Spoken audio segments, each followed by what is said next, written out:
Welcome viewer, I am Murugan. This video tutorial describes how to fix error while attempting to restore system image on Windows 10.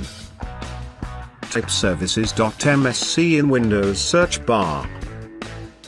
Click Services.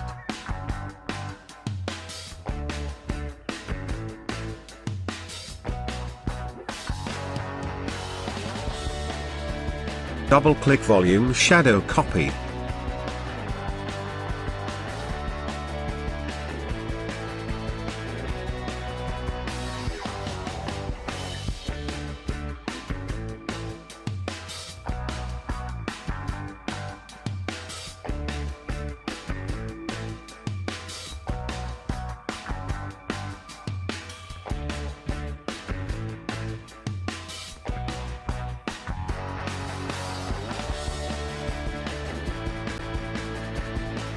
Double-click Microsoft Shadow Copy Provider.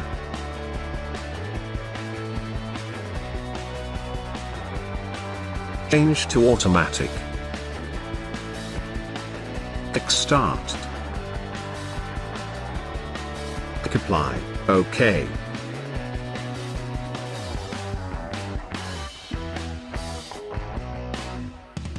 I hope this video tutorial helps to you. Please like, share and don't forget to subscribe my channel. Thank you very much. See you next video.